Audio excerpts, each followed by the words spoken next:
வாசிக்கிறது போல தெசலோனிக்கேயர்களை காட்டிலும் ஒரு நற்குணசாலிகளாக இருந்தார்கள் என்று எஸ்ரா தன் இதயத்தை பக்குவப்படுத்தி இருந்தான் என்று நாங்கள் எல்லாம் பார்க்கிறோம். அதுபோல் நாம் கற்றுக்கொள்கிற காரியங்களை வைத்து இந்த தந்தை சபையாருக்கும் மற்றவர்களுக்கும் பிரயோஜனமாக இந்த இடத்தை பயன்படுத்தக்கூடியாய் இந்த கிளாஸை இந்த கருத்தை ஒப்புக் கொடுக்கிற பொருட்படுத்திக் கொள்ளுங்கள். வர வேண்டிய பிள்ளைகளை வளைத்து வாங்க. இயேசு கிறிஸ்து ஜெபிக்கிறேன் பரிசுத்தமுள்ள நல்ல பிதாவே. ஆமென்.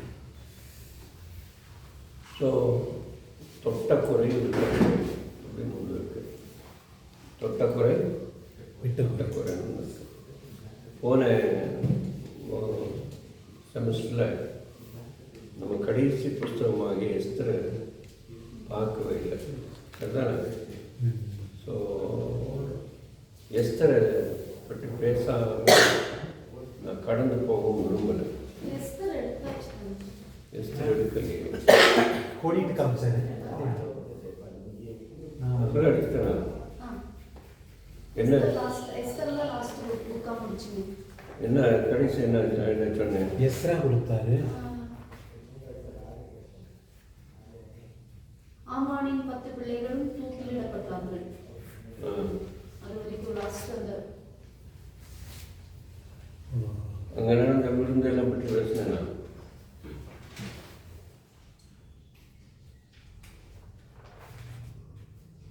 அந்த கிளாஸ்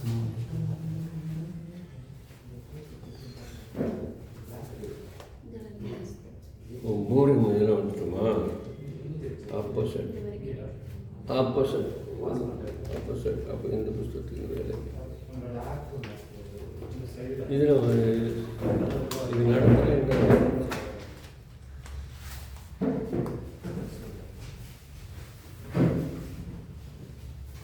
இப்போ நம்ம பொய்டிக்கல் புக்ஸ்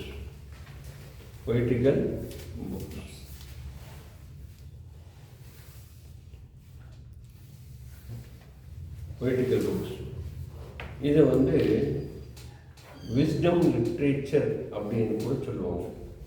ஞான ஆகமம் என்றும் சொல்லுவாங்க. செய்யுளாகமங்கள், ஞான ஆகமங்கள், செய்யுளாகமங்கள் அல்லது ஞான ஆகமங்கள். பைபிளில் வந்து நமக்கு தெரிந்தது போல் 66 புஸ்தகத்தையும் வெவ்வேறு பிரிவுகளாக பிரிக்கும்போது முதல் 5 புஸ்தகத்தை பஞ்சாகமம் அல்லது 5 ஆகமம் என்றும், அதன் பிறகு உள்ளதை வரலாற்று நூல்கள் என்றும், அதுக்கு அடுத்து ஞான ஆகமம் அல்லது செய்யுளாகமம் என்றும், அடுத்து வர்றதை நம்ம வந்து தீர்க்க தரிசன ஆகமம் என்றும் நம்ம படிச்சிருக்கோம். நம்ம வந்து தீர்க்க தரிசன புஸ்தகங்களை முதல்ல படிச்சிருக்கோம், முதல் டேர்மில். அடுத்த டேர்மில் வந்து ஹிஸ்டாரிக்கல் புக்ஸ், எஸ்தர் வரைக்கும் உள்ள புஸ்தகங்களை படிச்சிருக்கோம். இன்றைக்கு நம்ம வந்து செய்யுளாகமங்கள் அல்லது கவிதை புஸ்தகங்கள் அல்லது பாடல் புஸ்தகங்கள் எங்கள் தலைப்பில் உள்ள சங்கீதங்களை நாம் படிக்கிறோம். விசேஷமாக இதில் வந்து எல்லா புஸ்தகத்திலையும் ஞானம் இருக்குது. ஞானம் தான் அதில் அதிகமாக சொல்லப்படுது. யோபும் ஞானத்தான் பேசுகிறேன். யோபுல அந்த தத்துவங்கள் எல்லாம் வந்து பயங்கர ஞானம். சங்கீதங்களில் அவரும் ஞானத்தையே பேசுகிறார். அப்புறம் மற்ற 3 புஸ்தகங்கள் சாலமோனால் எழுதப்பட்டது, அவைகள் முழுக்க ஞானத்தை பேசுகிறது. பிரசங்கி ஞானம், நீதிமொழிகளும் ஞானம். ஆனால் கடைசி புஸ்தகமாகிய உன்னத பாட்டு தெய்வீக காதலில் அல்லது தெய்வீக குடும்பத்தில் ஒரு ஞானமாக உறவை கையாளுவது என்பதை பற்றி நாம் படிக்கிறோம். அதனால் இது எல்லாமே ஞான ஆகமங்கள். ஞானம் ஆதி ஆகமத்திலிருந்து வெளிப்படுத்தல் வரைக்கும் ஞானம் இருக்கு. ஞானம் இல்லாதது இல்லை. ஞானம் என்று சொல்லும்போது வேதத்தின் அடிப்படையில் இயேசுவை தான் ஞானம் என்று சொல்லுவோம். அவரே நமக்கு தேவனால் ஞானமானார் அப்படிங்கிறத நம்ம குழந்தைகளில் நம்ம படிக்கிறோம். ஆக இயேசுவை மையப்படுத்துகின்ற, ஞானமாக இயேசுவை வெளிப்படுத்துகின்ற புத்தகம். இது ரொம்ப இன்ட்ரெஸ்டிங் புஸ்தகம். இதை வந்து நம்ம எந்த இதுலேயும் நம்ம எடுத்துக்கலாம். ஞானாகம்னு சொல்லி ஞானாகமத்தை வச்சுக்கலாம். இதை தர்க்க ரீதியாக பேசலாம். செய்யுள் வடிவில் இதெல்லாம் இருக்கிறதுனால செய்யுளாகங்கள் என்று சொல்லலாம். வேதா புஸ்தகம் முழுவதுமே செய்யுள்கள். வேத புஸ்தகம் முழுவதுமே செய்யுள்கள். ஆனால் அவைகளை நாம் செய்யுள் என்று சொல்வதில்லை. ஆக்சுவலி நம்ம தமிழ் பைபிளில் வந்து எல்லாமே வசனமாக ப்ரோஸ் நடைகள், உன்னத பாட்டு, நீதிமொழிகள், சங்கீதங்கள் எல்லாமே இந்த இது வந்து கவிதை நடை இல்லை. ஆனால் ஆங்கில புஸ்தகத்துலேயும் திருவிவிலியத்தில் அதை வந்து கவிதை நடையாக போட்டிருக்காங்க. திருவிவிலியம் நீங்கள் சொல்லி நான் விரும்புகிறேன். அதுக்கு நீங்கள் உபயோகப்படுத்துறது நல்லது. நம்ம உபயோகப்படுத்துகிற பவர் டிரான்ஸ்லேஷன் ரொம்ப பழைய காலத்து. இன்றைய உள்ள தமிழ் மொழியில் பழக்கப்பட்டவர்களுக்கு இதில் உள்ள பல வார்த்தைகள் புரியாது. இதிலேயே பழக்கப்பட்ட வேதத்தில் உள்ள சில வார்த்தைகள் இந்த திருவிவிலியம் சொல்கிற வார்த்தைகள் புரியாது. திருவிவிலியத்தை பொறுத்தவரைக்கும் என்னென்னா அது வந்து அப்பப்போ அப்டேட் பண்ணிகிட்டே இருக்காங்க. இப்போ கூட சமீபத்தில் அப்டேட் பண்ணாங்க சில வார்த்தைகள், சில விளக்கங்கள் வேறு. அதனால் நம்ம வந்து இந்த திருவிவிலியத்தில் மாத்திரம் இது வந்து கவிதை நடையில் இருக்குது. நீங்கள் இங்கிலீஷில் கிங் ஜேம்ஸ் வெர்ஷன் தான் நம்ம தமிழ் பைபிள் மாதிரி இருக்கும். ஆனால் அதே நேரத்தில் ரிவைஸ் வெர்ஷனோ அல்லது இஎஸ்வியோ அல்லது என்ஐவியோ இதெல்லாம் நீங்கள் படித்தீங்கன்னா இதெல்லாம் கவிதை நிலையில் இருக்கும். அதனால் இது கவிதை புத்தகங்கள் என்று அல்லது செய்யுள் புத்தகங்கள் என்று நாம் சொல்லுவோம். செய்யுள் நம்மில் அநேகருக்கு பிடிக்கும், செய்யுள் அநேகருக்கு பிடிக்காது. செய்யுள் நம்மில் அநேகருக்கு பிடிக்கும், சிலருக்கு அநேக வழிகளை சிலருக்கு அநேகருக்கு பிடிக்காது. இருந்தாலும் செய்யுளை நம்ம படித்தாகணும், செய்யுளை நம்ம படித்தாகணும். இது ரொம்ப நல்லது. இது எல்லாமே ஆத்மீக செய்யுள் அப்படின்னு நம்ம இதை எடுத்துக்கூடாது. ஆன்மீக செய்யுள் அல்லது ஆன்மீக கவிதைகள், ஆன்மீக பாடல்கள்.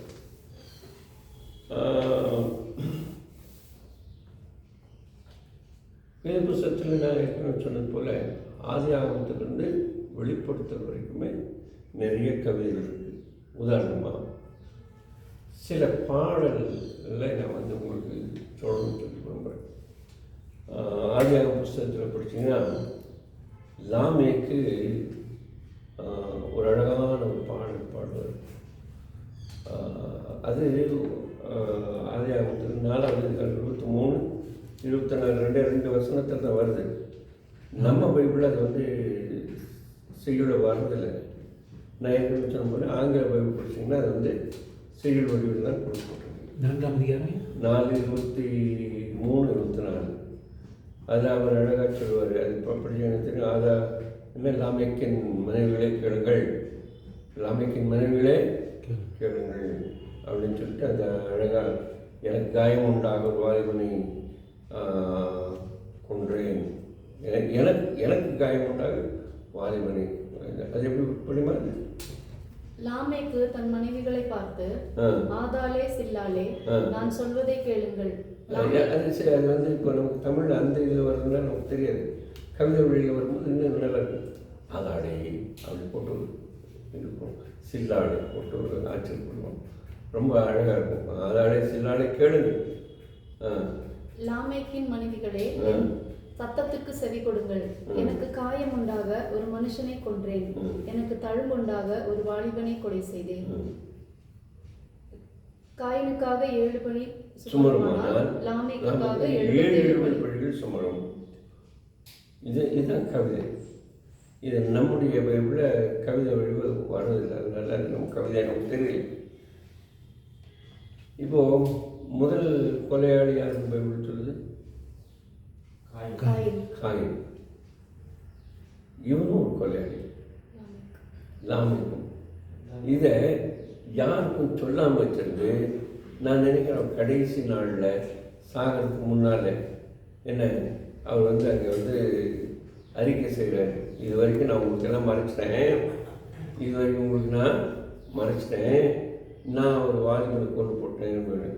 யார் அந்த வாலிபன் நமக்கு தெரியாது.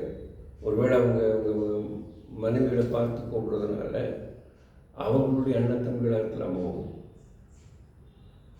நாமே சரி, அல்லது இவனுடைய அண்ணன் தம்பியாக இருக்குமோ, அல்லது இவனுடைய மகனாக இருப்பாளோ அப்படிங்கிறதெல்லாம் வரும்.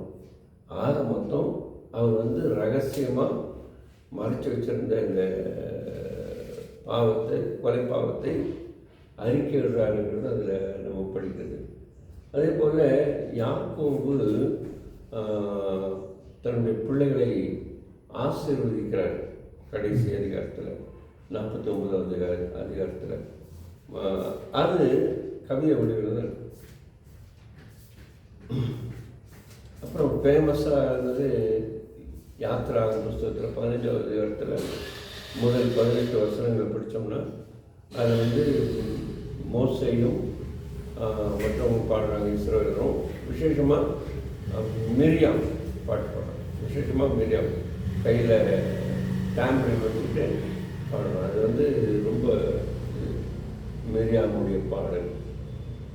நீதிமொழிகள் நியாயாதிபதி புஸ்தகத்தில் தெபோரா, பாரா 2 பேரும் பாடுறது பார்க்குறோம். சாமுவேல் புஸ்தகத்தில் 2வது அதிகாரத்தில் அன்னாளுடைய பாடல் பார்க்குறோம்.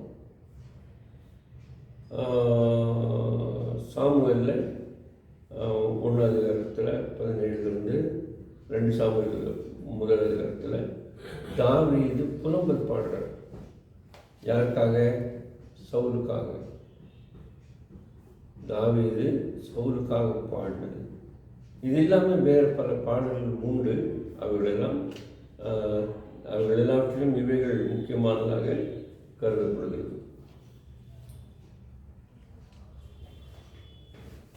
குறிப்பாக இந்த பாடல்களில் போதனையை மையமாக வைத்து வரும். கடவுளை பற்றிய போதனைகள் அதில் இருக்கும். பாவிகளை குறித்து ஒரு அக்கறையை இதில் சொல்லப்பட்டிருக்கும்.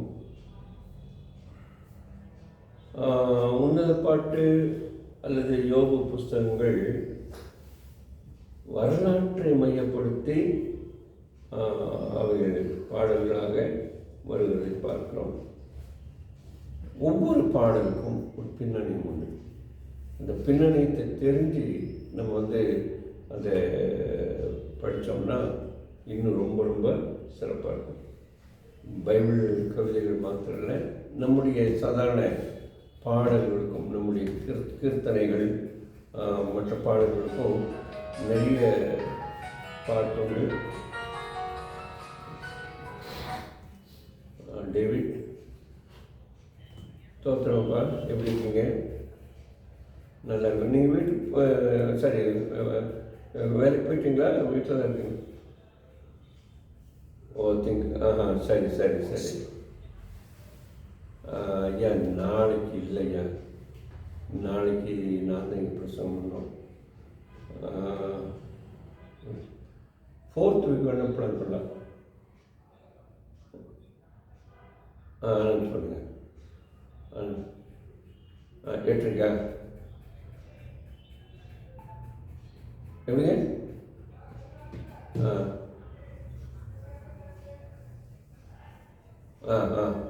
அப்போ 8 மணிக்கு போட்டு வரமாட்டாங்களா? ம் 8 மணிக்கு வச்சோம்னா நான் இங்கே சர்ச்சுக்கு வந்துடுவேன். ஆமாம். சரி சரி சரி. சரி.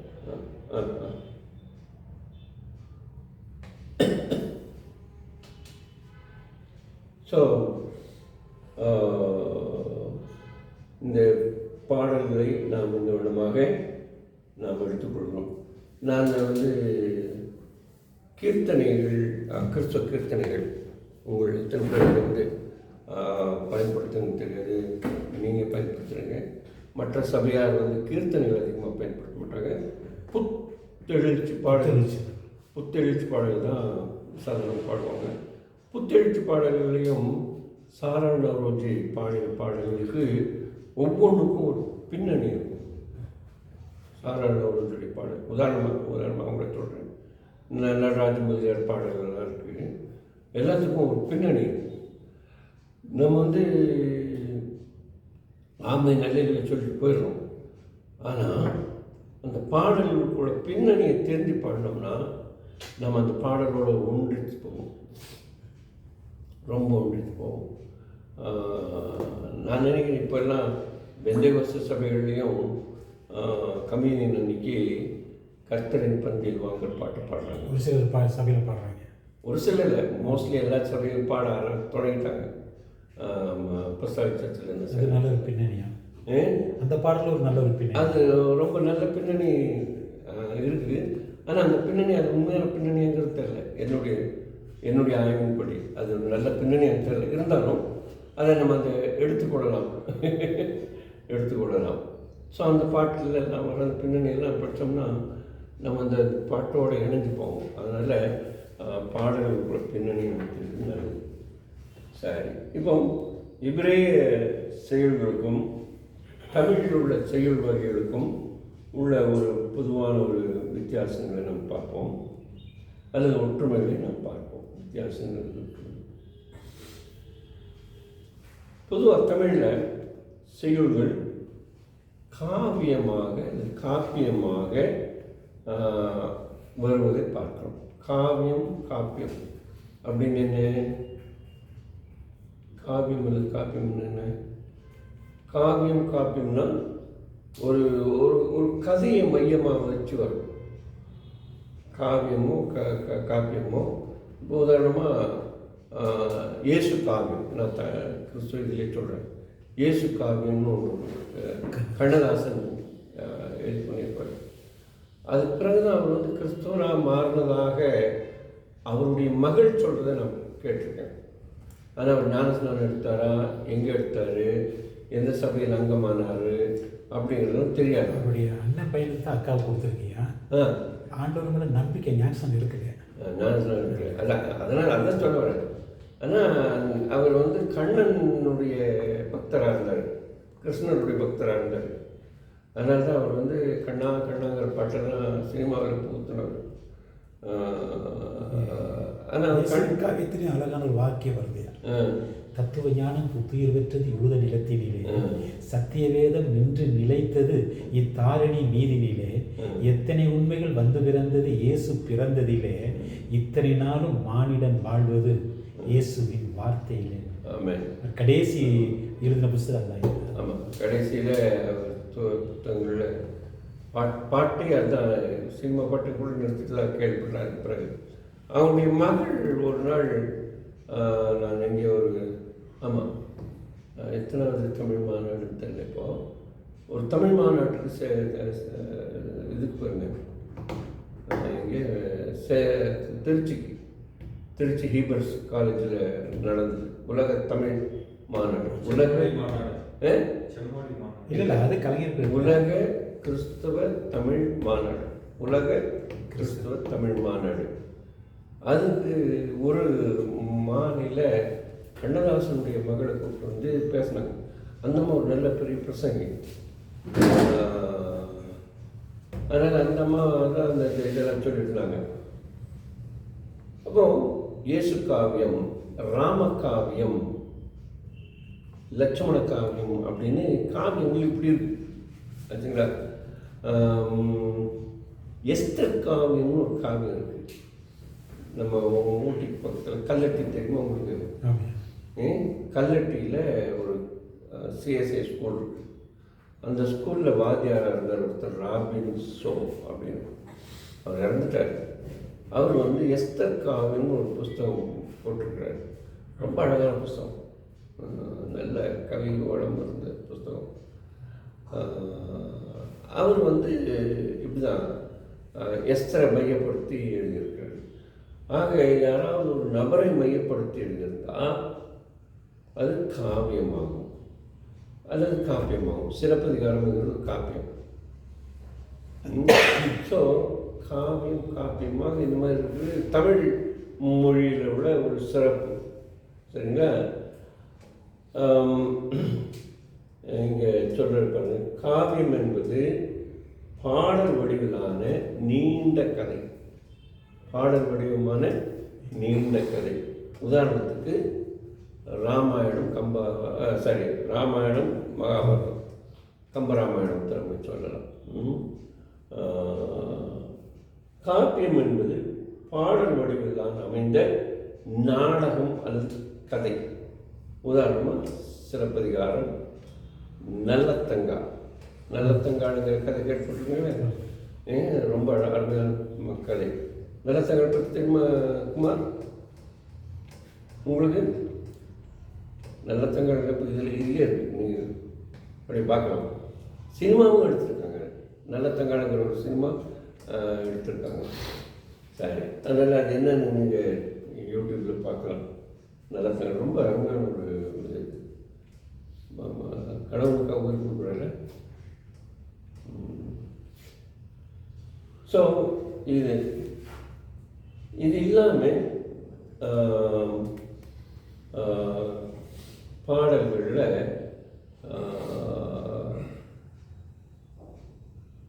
திருக்குறள், அதே மாதிரி குறள் வடிவில் உள்ள நிறைய செய்யுள்கள் குறள் வடிவில். திருவள்ளுவருடைய குறள் மாத்திரம் திருக்குறள் பேர் வச்சாங்க. அது இல்லாமல் வேறு பல குறள்கள் இருக்கிறது. அந்த குறள்களுக்கு திருங்கிற வார்த்தை வரல.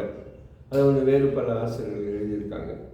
அப்போ அதுக்கும் இந்த வகையை சேர்ந்தவைகள். அதே போல் நாலடியார், நமக்கு தெரியும், ஸ்கூலில் படிச்சிருப்போம்.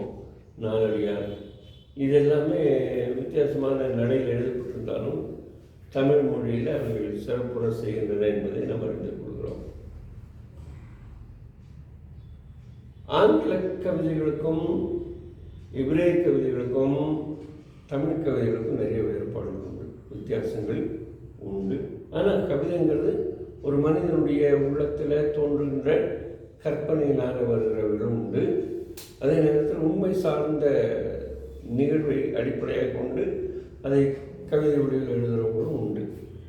பொதுவாக இவர்கள் எழுதுவதற்கு ஒருத்தருக்கு ஆழ்ந்த கற்பனை சக்தி வேணும் அப்படின்னு சொல்கிறவங்க இருக்காங்க. ஏன்னா அப்போ தான் அந்த ஒரு புத்தகத்தில் இருக்கிற அல்லது ஒரு ஒரு உண்மை வரலாற்றில் வர நாயகரை பற்றியோ நாயகியை பற்றியோ எழுதும்போது அடிஷ்னல் இதெல்லாம் கொண்டு வருவாங்க.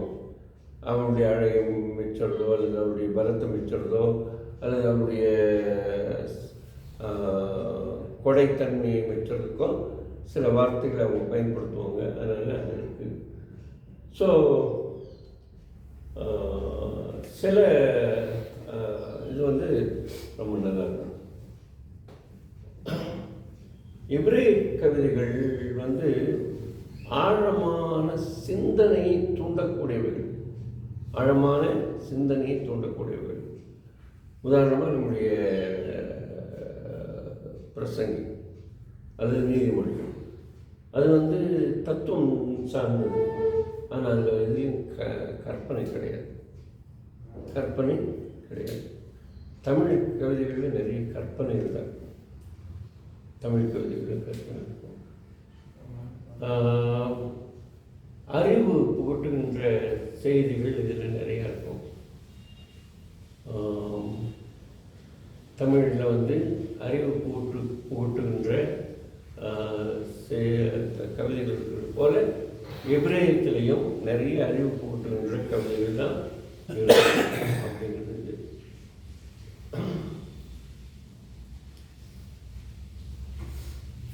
தமிழ் செய்யுள்கள் சில பாட முடியாது. இப்போ கொஞ்சம் இதெல்லாம் பாடுறாங்க. இப்போது திருக்குறள் வந்து ரெண்டு அடி தான் இருக்குது. அதுக்கு இசையமைக்கிறதுலாம் கஷ்டம்.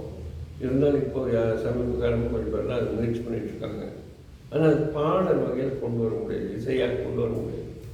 ஆனால் எபிரேய பாடல்கள் எல்லாமே எல்லாத்துக்கும் இசையோடு சேர்த்து இது பண்ணியிருக்காங்க.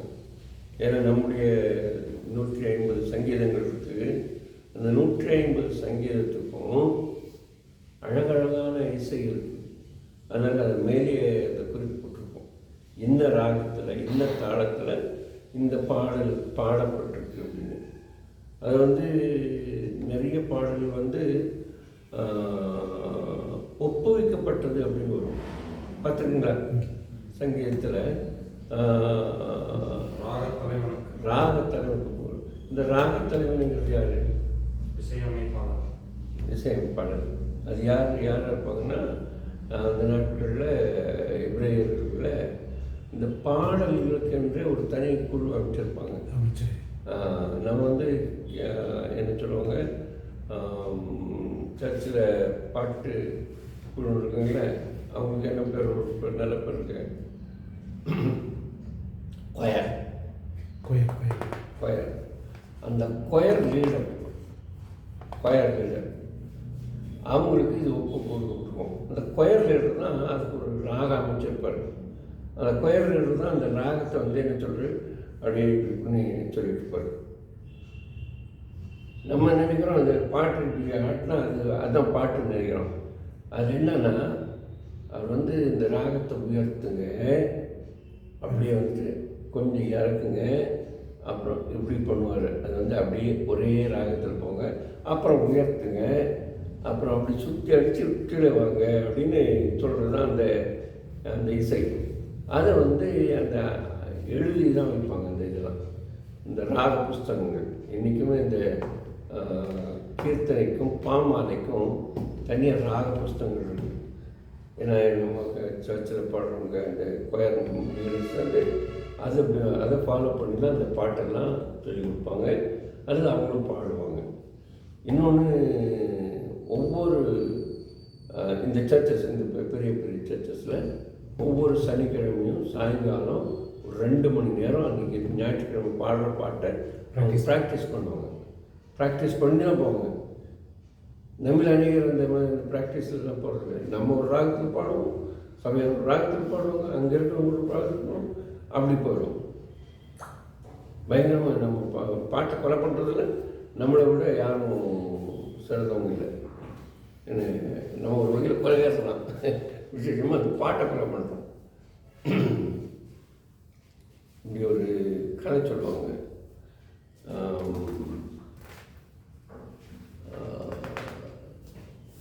ஒரு ஒரு கொல்லர் வந்து அந்த இதில் உட்காந்து ஏதோ ஒரு பாட்டு பாடிட்டு இருக்கிறார். பாட்டு பாடும்போது அந்த பாட்டை அவர் ராகத்தில் பாடிட்டு 4 மாதம் பாடிட்டு இருந்திருக்கிறார். அதை ஒருத்தர் கவனமாக கவனிச்சுட்டு நேராக கொல்லருடைய அந்த பற்றையில் இருந்து உள்ள நுழைச்சி அவர் வரிசை அடுக்கி வச்சுருப்பார்ல இந்த பொருளெல்லாம் செய்து அதில் எடுத்து கசாமுசம் பண்ணி வைக்கிறாரு. அப்போ அவருக்கு கொல்லர் கோபம் வந்துச்சு. நீ யார் முதல்ல? நீ ஏன் உள்ள வந்த? ஏன் நான் அழகாக அடுக்கி வச்சிருக்கிற பொருளை கசமுசான்னு அங்கங்கே மாத்திர? உனக்கு என்ன அதிகாரம்? யார் அதிகாரம் கொடுத்தது? அப்போ அவர் சொன்னாரா, சரி நீ இவ்வளோ கேட்கல, இந்த பாட்டுக்கு நீ இப்படி ராகம் போட்டு பாடுற, இது பாடினவர் நான், அதிகாரம் கொடுத்துறேன்னு சொன்னார். தெரியல இது இவர் வந்து இந்த மாதிரி அழகான ராகத்தில் பாடின பாட்டை நீ எப்படி கழுதை கத்துற மாதிரி கத்தி பாடுற அப்படின்னு அவர்கிட்ட சொன்னதாக ஒரு இது சொல்லுவாங்க. ஏன்னா நம்முடைய ராகம் நம்முடையது, அது அமையாதுங்கிறது தான் அதனுடைய பொருள். ஆக ஒவ்வொரு பாடலுக்கும் அதுக்குரிய ராகங்கள் உண்டு, அதுக்குரிய வழிமுறைகள் உண்டு, அதன்படி படிக்கணும். அதனால் சங்கீதங்கள் எல்லாமே 150 சங்கீதமும் அப்படியே எழுதப்பட்டிருக்கு. அது இவரைய ராகங்கள். இவரைய ராகங்கள் ரொம்ப அழகாக இருக்கும். இப்படி நான் காலேஜ் படித்த காலத்தில் சொல்லுவாங்க, இந்த ஏரோப்ளான் இந்த எருசலேமில் போய் இறங்குற அந்த காலகட்டத்தில் அங்கே இருக்கிறவங்க எல்லாம் இந்த அந்த ஒரு இது அந்த பாட்டு போடுவாங்க. அதில் அந்த எல்லாம் சேர்ந்து அதை அடைஞ்சு பாடணும் கேட்பாங்க. அது என்னென்னா, எருசலேமுக்கு சமாதானம் உண்டாகுங்க, எருசலேமுக்கு சமாதானம் உண்டாகுதாங்கிற அந்த அர்த்தத்தில் யுவேனு ஷாலோ மலைக்கும் யுவேனு ஷாலோ மலைக்கும் யுவேனு ஷாலோ ஷாலோ ஷாலோ மலைக்கும் அப்படின்னு. அவங்க உங்களுக்கு சமாதானம் உண்டாது, உங்களுக்கு சமாதானம் அஸ்லாம் வலைக்கும் மாதிரி அஸ்லாம் வலைக்கும் மாதிரி வருது. இதில் ஒரே இதுதாங்க, ஒரே மொழி தாங்க. இதில் ஒரே மொழி குடும்பம். உங்களுக்கு தெரியுமா, தேவனுங்கிற சொல் இருக்கு இல்லையா, அதுக்கு இன்னைக்குமே அல்லாங்கிற பேர் தான் அந்த பகுதியில் உபயோகப்படுத்துகிறாங்க. பைபிளுடைய தேவனுக்கு அல்லாங்கிற பேர் தான். இன்னும் நம்முடைய இந்தியாவில் இந்த அரபி மொழி பேசுகிறாங்கல்ல, அவங்க மத்தியில் தேவன் பிதாவாகிய தேவனுக்கு அல்லாங்கிற பேர் தான். இப்போ நம்ம எப்படி தேவனுங்கிற வார்த்தையை நம்ம பொதுவாக எடுத்துக்கிட்டோம், கடவுளுங்கிற வார்த்தையை நம்ம பொதுவாக எடுத்துக்கிட்டோம், அதே மாதிரி கடவுள் அல்லது அல்லா அல்லது தேவன் அல்லாங்கிறது எல்லாம் ஒரே அந்த வார்த்தையிலேருந்து வருது. யூதர்களுடைய யெகோவாவை அவங்களுக்கு தெரியாது. அதனால் அவங்க பாஷையில் இந்த அல்லாங்கிற வார்த்தையை பயன்படுத்துகிறாங்க, நம்ம கடவுளுங்கிற வார்த்தையை பயன்படுத்துகிறோம். அதான் அதனால் அப்படி இருக்கு. ஸோ இதில் பாடக்கூடியவைகள் இவர்கள் ஒவ்வொன்றுக்கும் ஒவ்வொரு விதமான இசைக்கருவிகளை பயன்படுத்துவார்கள். பைபிள சங்கீத புத்தகங்களில் அந்த இசைக்கருவிகள் பற்றிய அந்த குறிப்புகள் கூட அந்த மேலே அந்த முன்னுரையில் எழுதப்பட்டிருக்கிறத நம்ம பார்க்குறோம். எண்ணரம்பு வீணை கிண்ணரம் அப்படிங்கிற வார்த்தைலாம் இருக்குது. எண்ணரம்புன்னு என்னென்ன, நம்ம கிட்டார் இருக்கு இல்லையா, அந்த கிட்டார் மாதிரி தான். ஆனால் அவங்களுடைய கிட்டார் ஒரு மாதிரி இருக்கும், இப்படி இப்படி வரைஞ்சி இப்படி வந்திருக்கும். அதை இப்படி இசைப்பாங்க. அதனுடைய தொடர் வளர்ச்சி தான் நான் நினைக்கிறேன் கிட்டார். வீணை வீணை இந்தியாவுடைய இது. ஆனால் வீணைங்கிற வார்த்தையை பயன்படுத்துவாங்க, அது நரம்பு தான். ஏன்னா சுரமண்டலம் சுரமண்டலங்கிற ஒன்றும் இல்லைங்க. இந்த சுரம் இசையை உண்டாக்குற ஒரு கருவி, அவ்வளோதான். ஆமாம், இசையை உண்டாக்குற ஒரு கருவி. நானே ஒரு முறை முயற்சி பண்ணி பார்த்தேன். இந்த இசைக்கருவிகளெல்லாம் ஒரு பட்டியல் போட்டு அது எங்கெங்கே வருதுன்னு இது பண்ணான்னு அது பாதியிலே நிற்குது. முழுமையாக செய்ய முடியல. ஒரு மாதிரி ஒரு ஆராய்ச்சி பண்ணி எழுதி போட்டேன். ஏன்னா இந்த இசைக்கருவி சங்கீதத்தில் மாத்திரம் இல்லை, மற்ற இதுலேயும் வருது. ஆதியாகத்திலேருந்து வெளிப்படுத்தல் வரைக்கும் நிறைய இடங்களில் இந்த இசைக்கருவியுடைய பெயர்கள் அல்லது இசைக்கருவியுடைய பயன்பாடு வர்றதை பார்க்குறேன். முதல் இசை நான் நினைக்கிறேன் ஆதியாகமம் 5வது அதிகாரத்தில் சொல்லப்பட்டு நினைக்கிறேன். யார் அவர், இசைக்கருவிகளுடைய தந்தை அப்படின்னு சொல்லுவாங்க. இசைக்கருவியுடைய தந்தைங்கிறத விட அவர் தான் அதை கண்டுபிடிச்சார். பைபிள் தமிழ் பைபிள்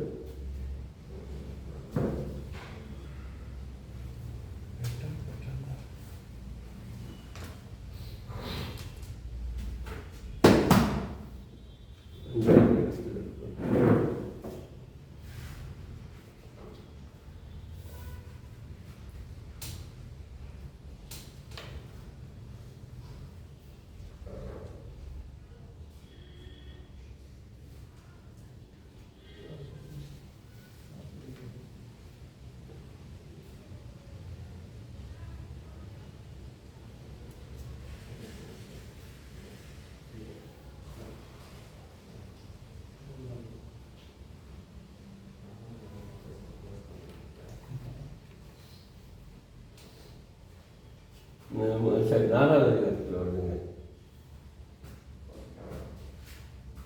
4வது அதிகாரத்தில் 22வது வருஷமும் இரும்பு தொழிலாளர்களுக்கெல்லாம் தந்தையான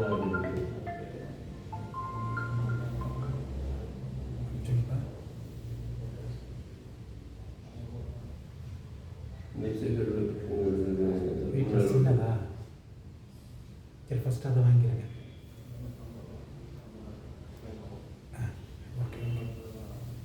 சரி.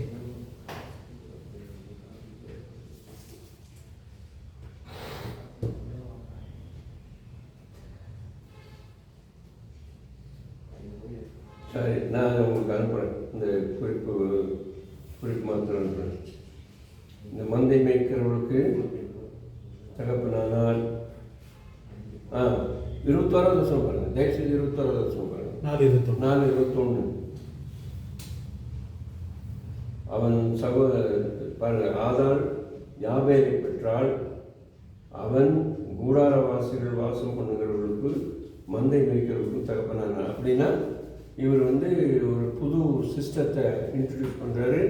அந்த அந்த அதை அதை அதை அதை ஃபாலோ பண்ணி மற்றவங்களும் யாரெல்லாம் ஆடு மாடுகள் வைக்கிறாங்களோ அவங்களும் அந்த கூடாரம் செய்கிறதுக்கான இதை இவங்ககிட்ட படிக்கிறாங்க. அதான் தந்தையானவர் என்ன பண்ணும்போது சிலர் இந்த கண்டுபிடிக்கிறவங்கள நம்ம அந்த ஃபவுண்டர்ஸ்ன்னு சொல்லுவோம்ல, அந்த வார்த்தை.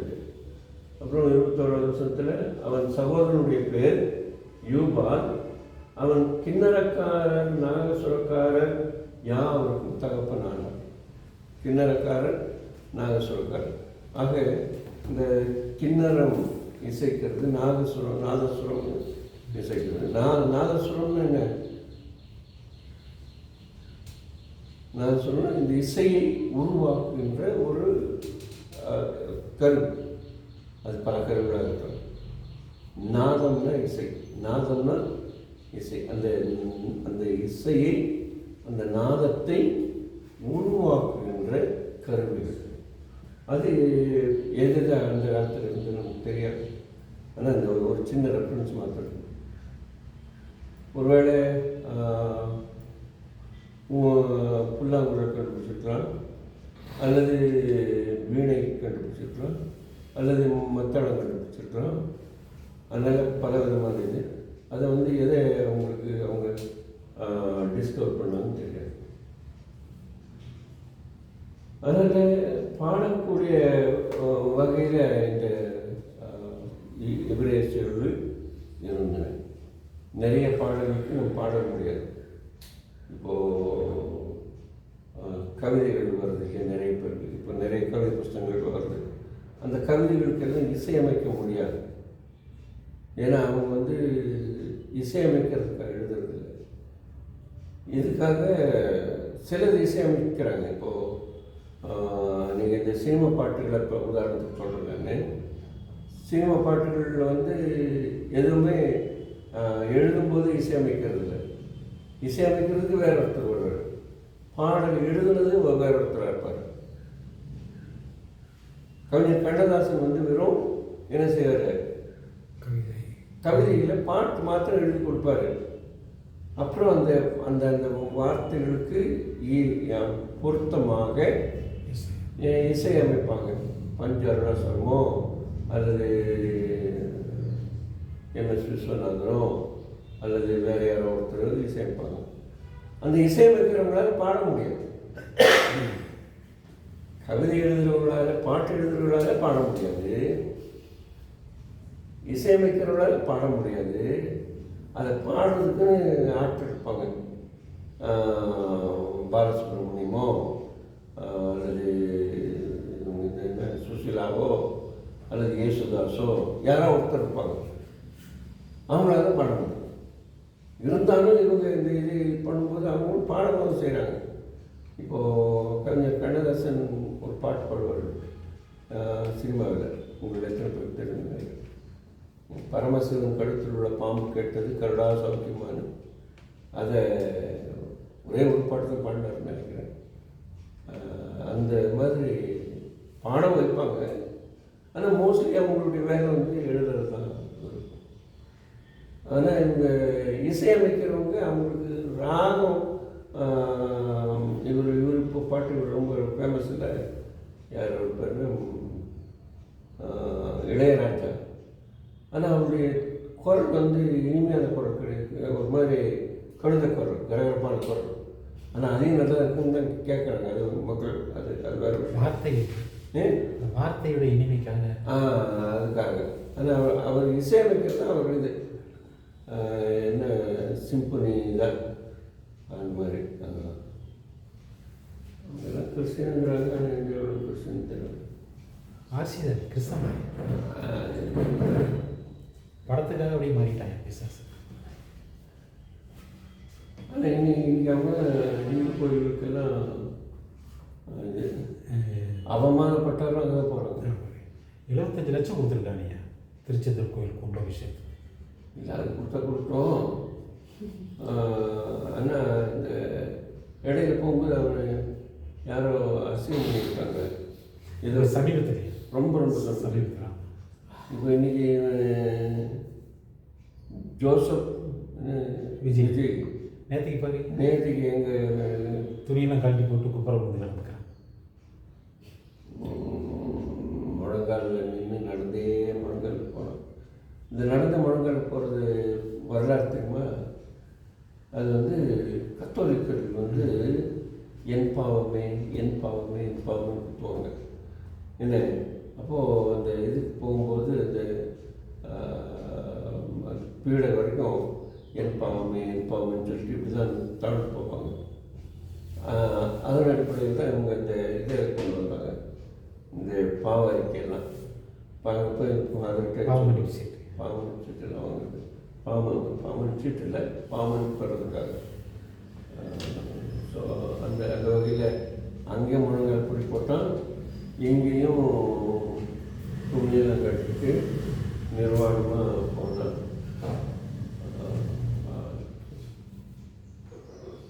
ஸோ இந்த செயல்களில்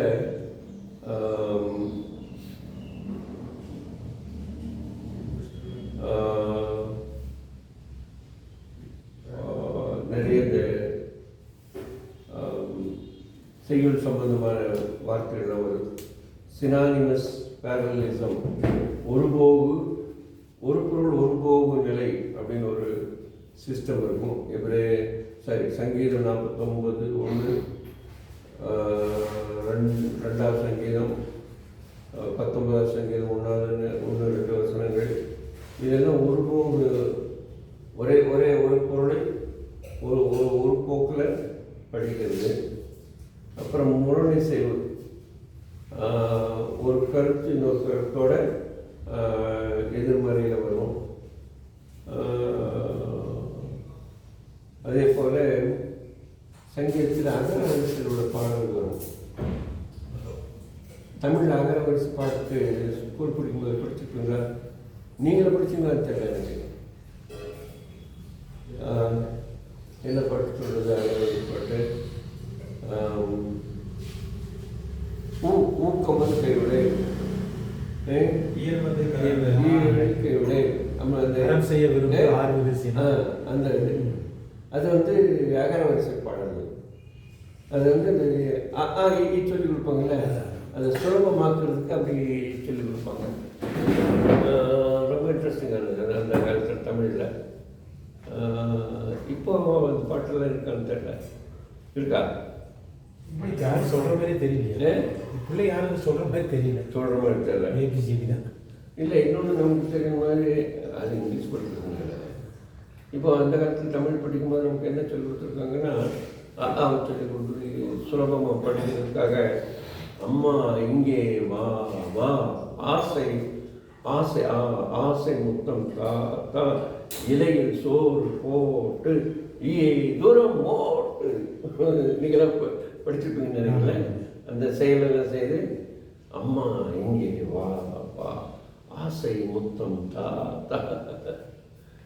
உங்களுக்கு எல்லாம் சொல்லி கொடுத்தாங்களா? சரி, நம்மளெல்லாம் ஆசீர்வதிக்கப்பட்டோம். இது இங்கிலீஷ் மீடியத்துலேயும் இந்த தமிழ் இந்த பாடம் இந்த தமிழில் படித்து கொடுப்பாங்க. ஒருவேளை நமக்கு ஸ்கூல் பக்கம் போகாததுனால நமக்கு தெரியாதுன்னு நினைக்கிறேன்.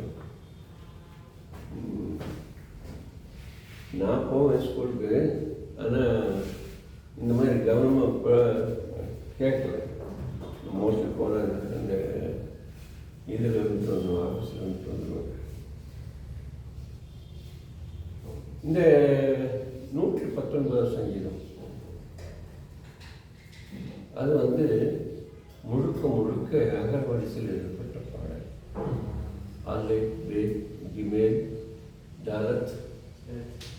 அது வந்து 22 எபிரேய அகர முதலி அடிப்படையை கொண்டது.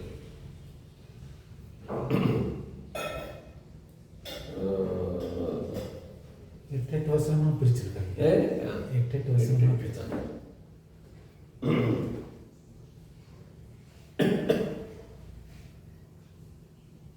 எட்டா பிரிச்சுக்கொண்டு ஒரு பாட்டு இருக்குல்ல, சினிமாக்கார பாட்டு. என்னது?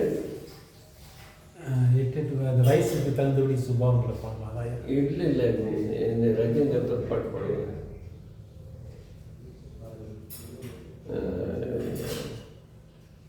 எட்டு சொல்லுவோம்.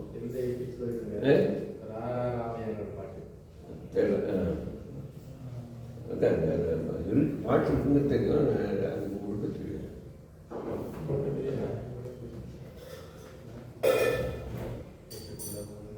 ஆமாம், இந்த உலகம் இருக்கும் உனக்குள்ள பிரித்து பாரு அப்படின்னு என்னமோ வரும்.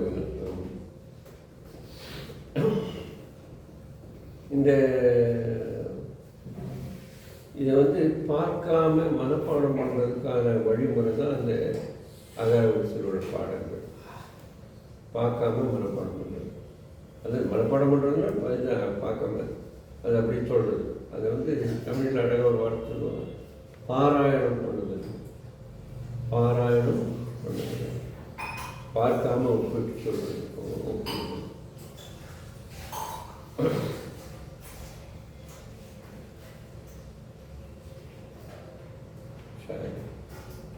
டீ குடிச்சுட்டு சொல்கிறான்.